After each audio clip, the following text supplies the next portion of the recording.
আচ্ছা, তো যেটা নিয়ে এবার আমি আলোচনা করতে চাইছি সেটা হচ্ছে, ধরুন আমাদের কাছে একটা ইনিংস বলে টেবিল আছে। এই ইনিংস টেবিলের মধ্যে একটা ইজ উইকেট বলে কলম আছে। এটা বেসিক্যালি দেখাচ্ছে ইনিংসে একটা পার্টিকুলার ইনিংসে টোটাল কটা উইকেট পড়েছে। ঠিক আছে, তো আচ্ছা ধরুন আমি একটা কথার কথা বলছি, আমি সব দুইগুলোকে মুছে দিচ্ছি। ঠিক আছে, দুইগুলোকে মুছে দিচ্ছি। সব ইজ উইকেট গুলো যদি উইকেট পড়ে তাহলে সেগুলোকে আমরা ওয়ান ধরে নিচ্ছি। ঠিক আছে, এবার যদি আমি আপনাকে জিজ্ঞেস করি, আপনি আমাকে এটা বলুন যে টোটাল কটা উইকেটস পড়েছে আমাদের, টোটাল কটা উইকেটস পড়েছে। তো আপনি খুব ইজিলি বলবেন, স্যার আমি তো এই কলমটাকে যদি সাম করে দিই, সাম করবো কোথা থেকে, A1 থেকে শুরু করে A9 অবধি, তাহলেই তো আমার বেরিয়ে যাবে। কেন? একদম ঠিক, 1+1+1+1+1, পাঁচটা প্লাস ছটা, তো টোটাল ছটা উইকেট পড়েছে। আমরা এখান থেকে ইজিলি দেখে বলে দিতে পারবো।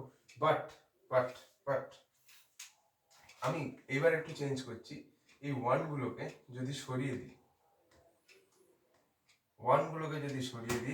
ধরে নাও আমি 5 লিখে দিলাম। ঠিক আছে, উইকেট পড়লে আমি 5 লিখছি, আর উইকেট না পড়লে আমি 0 লিখছি।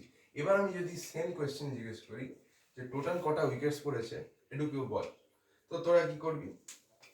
তোরা যদি এই ফর্মুলাটা ইউজ করিস, সাম A1:AN, কত আসবে? 5×5 = 25, 25 আর 5 30।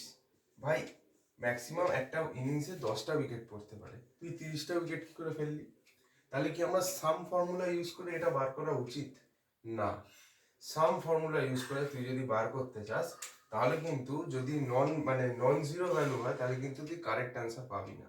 ঠিক আছে, মানে এটা হচ্ছে কিরম টাইপের, এটা হচ্ছে একটা ফ্ল্যাগ ভ্যারিয়েবল মানে এরকম টাইপের ভ্যারিয়েবল যার দুটোই ভ্যালু হবে, আইদার জিরো হবে নয় ওয়ান হবে, মানে আইদার জিরো হবে নয় নন জিরো হবে। ওয়ান বলবো না, non zero, because 5 non zero, but 5 is not equal to 1। তো এরকম ক্ষেত্রে আমরা যদি টোটাল উইকেট জানতে চাই, তাহলে আমি কি করবো একটু বলতে পারবি তোরা? দেখ, কিচ্ছু না, এর জন্য আমাকে একটা ফাংশন ইউজ করতে হবে, সেটা হচ্ছে কাউন্ট ইফ। তো আমি এখানে লিখবো কি, ইকুয়াল টু কাউন্ট ইফ। ঠিক আছে, কাউন্ট ইফ, এরপরে ব্র্যাকেটের মধ্যে আমরা কি লিখবো, যে টেবিলে আমরা বার করতে চাইছি সেই টেবিলের নামটা লেখো। সেই টেবিলের নামটা হচ্ছে ইনিংস। ঠিক আছে, যে কলমের মধ্যে আমি দেখতে চাই সেই কলমের নামটা লেখো, which is nothing but is wicket. এবার ইজ উইকেট লেখার পরে আমরা কিভাবে বুঝবো যে একটা উইকেট পড়েছে কিনা? তো এটা দেখে বুঝবো, 5, যদি 5 পাই তার মানে হচ্ছে ইজ উইকেট, আর যদি 5 না হয় এলস 0। তাহলে এখানে আমার কমা দিয়ে জাস্ট 5 লিখে দিতে হবে। তাহলে আমাকে এখানে ফাইনালি ধর একটা নতুন কলম বানালাম, এখানে ধর একটা আমি নতুন কলম বানালাম। ঠিক আছে, তাহলে সেখানে আমি দেখতে পাবো কিভাবে বল দেখি। তাহলে আমি এখানে একটা নতুন কলম বানালাম, সেটা হচ্ছে তো গিয়ে টোটাল উইকেটস আমাকে দেখাবে। ঠিক আছে, তো দেখ টোটাল উইকেটস কি করে, আমাকে এই সেলে প্রথমে ক্লিক করতে হবে, ক্লিক করে দেন এই ফর্মুলাটা লিখতে হবে। তাহলে টোটাল উইকেটস আমার কথা দেখাবে, যেই 5 হলো একটা, কাউন্ট 2, কাউন্ট 3, কাউন্ট 4 হবে, কাউন্ট 5 হবে, কাউন্ট 6 হবে, তাহলে আলটিমেটলি আমার কি দেখাবে, 6। সো এইভাবে আমরা কাউন্ট ইফ ফাংশনটাকে ইউজ করতে পারি।